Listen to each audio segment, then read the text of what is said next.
back to the Homemade Haven. Today I want to show you how to make homemade water kefir. You may have seen in our previous video of our homeschool day, we got an Amazon package that contained our water kefir grain starter. I'll put a link so you can purchase your own in the description below. So the brand of water kefir that I got was Cultures for Health. They have a variety of different starters, including sourdough, milk kefir, water kefir, sour cream, cheeses, kombucha, all sorts of other fermented goods, so you can check them out. So here's my 3-day-old water kefir here. You can see the grains in the bottom of the jar. And this is combined with sugar water, so the grains and the good probiotic bacteria have been feeding on the sugars that are in the water. By the time it's done fermenting, depending on the heat that's in your house, our house is kept very cool, and it is winter, so it's taken us about 3 days to get a good solid ferment. So after your fermentation period, this water kefir is ready to drink. Now, it doesn't exactly have a wonderful flavor about it. It's not bad, it's just not something that you would want to drink cups and cups of. So what I have learned to do is to add some type of juice or flavoring to it, and I actually let mine do a second ferment. So I will add a good quality juice that I find to the water kefir that has fermented, and then I will let it ferment again for another day or 2 days, just depending again on the heat of the house and how quickly it ferments. And it will actually turn into a really bubbly and fizzy soda-like drink, and our family has really enjoyed it, so I wanted to share it with you guys today. So when you first get your water kefir grains in the mail, you're going to want to follow the instruction booklet that tells you how to activate your water kefir. So after your kefirs are activated, you're going to do pretty much the same process over and over and over again, and it's going to cause your kefir grains to get stronger and create more and more probiotic. So like I said, in the beginning you'll get your kefir grains and you're going to start it per the instructions. This video is going to show you how to make your second round. So this kefir water has already been started. As I said, it's about 3 days old. What we're going to do is just open it up and strain our kefir grains out. You want a fine mesh colander or strainer to try and catch your grains.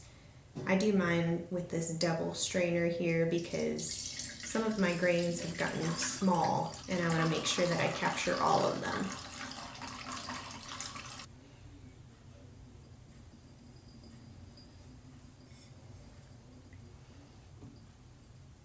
So when you first get your kefir grains in the mail, they're going to be kind of hard, like little pieces of candy almost. Once you activate them, this is the texture that they turn into. They're kind of gummy and jelly-like.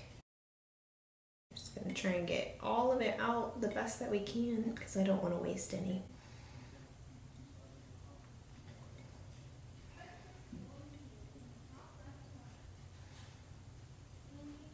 Okay, so now that we have the water strained out and just our kefir grains left over, we're going to set those to the side.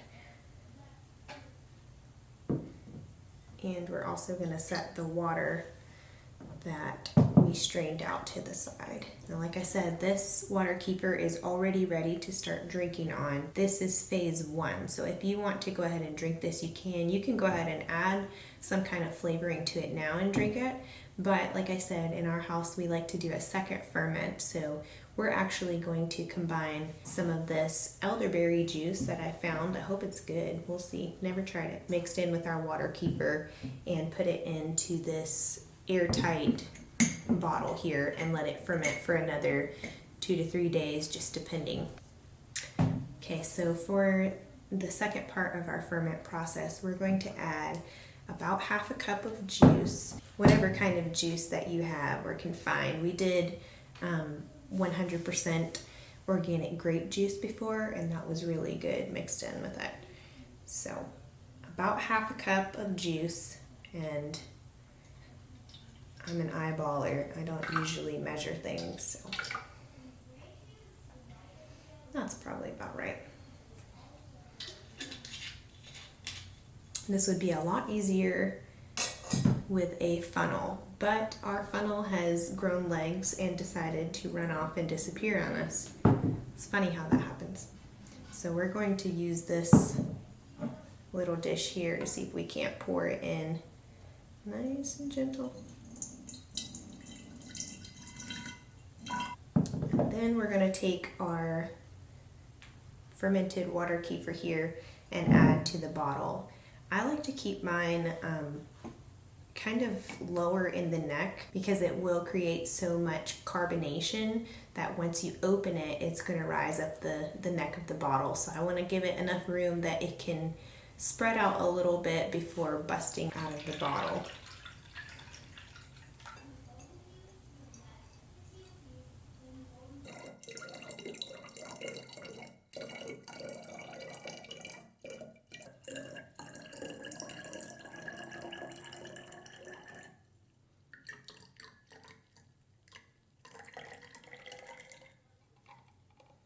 This coloring is just so pretty. I love these clear bottles because I can see exactly what's going on inside of them.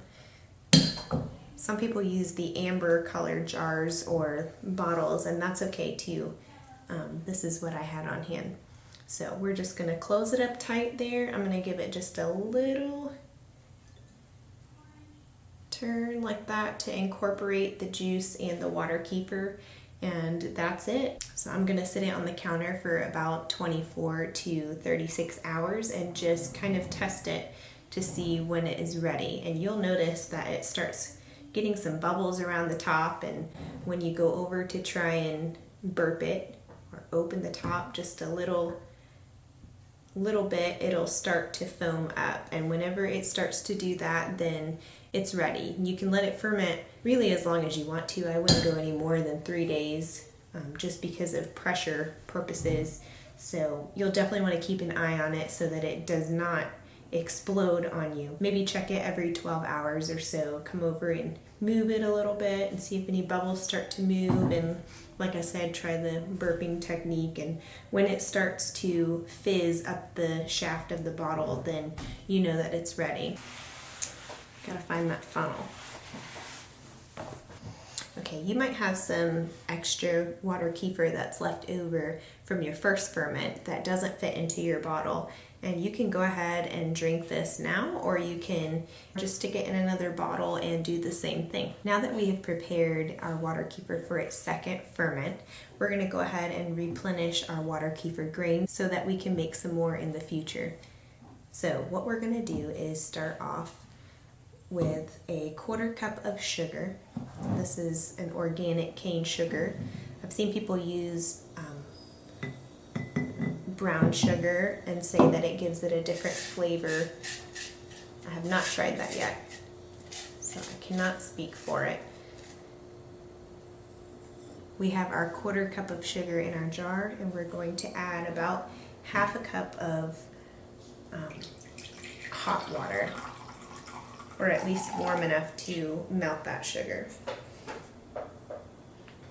We're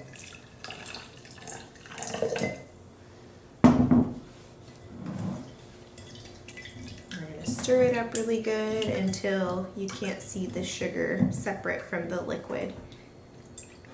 Next, we're going to add 3 cups of cold water.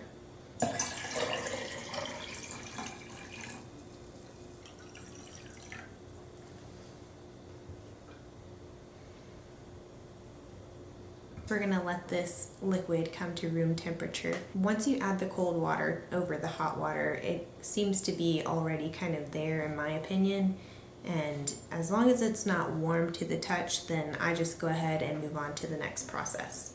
If your water is warm, then you might want to give it a little bit until it does reach room temperature. It's super important to keep your grains from getting too hot because that could kill the good bacteria that's in them. So my water feels good and cool, so I'm going to go ahead and add my grains back in.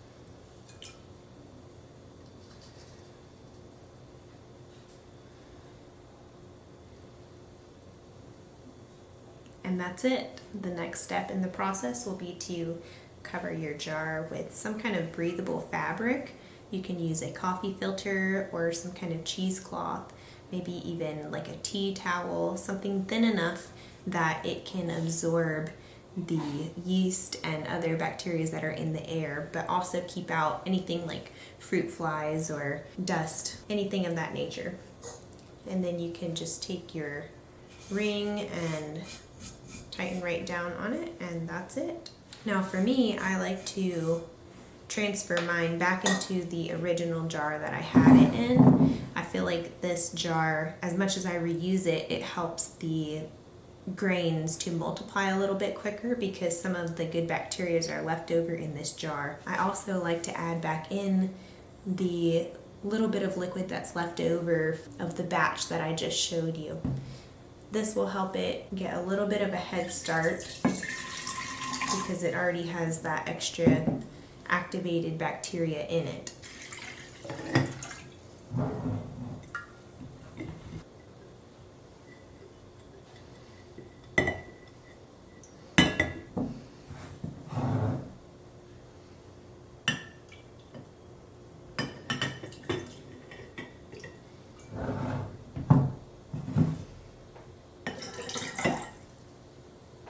Okay, so mine is all set and ready. I'm just gonna wipe this rim down a little bit, clean it up, put my cheesecloth back on, close it up, and now it's ready. And I'm just gonna leave this out on the counter for another 24 to 36 hours. You'll notice that it's ready whenever you come to it and give it a little smell check, and it has just a slight sweet yeasty smell about it. Also, the water will be cloudy, which mine is cloudy right now because I just poured it, but once all of the sediment falls to the bottom, this will be a little bit clear again. So once it has started turning cloudy and has that aroma about it, then you know that you're ready for step 2, which is the Water Kefir Soda, or you can drink it as is, like I said before. Now you may be wondering, why would somebody go through all the trouble to make this drink? Now I don't know if you have bought any kind of fermented probiotic drinks from the store before, such as kombucha, or maybe you have tried water kefir or coconut water kefir. You've seen the price tag that they put on it in the grocery stores, and it's not really an affordable option if you're trying to have a little bit every day. So making water kefir or kombucha or other fermented goods at home is definitely a cost savings. Also, fermented foods are really good for your gut bacteria. In the standard American diet, a lot of people have gut issues, and that's caused by a lack of good probiotics in the system. So adding these good probiotics into your gut help with digestion and immunity and other systems of the body. Some people might be concerned about the sugar content that is in the water kefir. Now, whenever you add the sugar to the water and it goes through a fermenting process, the good bacteria will actually feed off of the sugar that's in the bottle. So by the time this is fully fermented and ready to drink, most of the sugar content has been consumed, and all that's left over are the good bacteria. Water kefir is a great option if you're trying to stay away from caffeine. Kombucha does contain added caffeine from the teas that are brewed to produce it. Now, again, the caffeine is mostly consumed by the time that you go to partake of it, but if you're caffeine sensitive, like sometimes I can be, I do prefer the water kefir for that reason. I hope you enjoyed this video, and I hope that you learned something, and I hope that you'll give water kefir a try at your house. If you have any questions, please leave it in the comments below and I'll do my best to answer it for you. This is a new adventure for us, so I'm still learning too, but maybe we can learn together. If you enjoyed this video, please give it a thumbs up, share it with your friends who may be interested in doing ferments at home as well. And if you haven't already, subscribe to our channel and hit the notification bell so that you don't miss any of our future content. And we'll see you next time.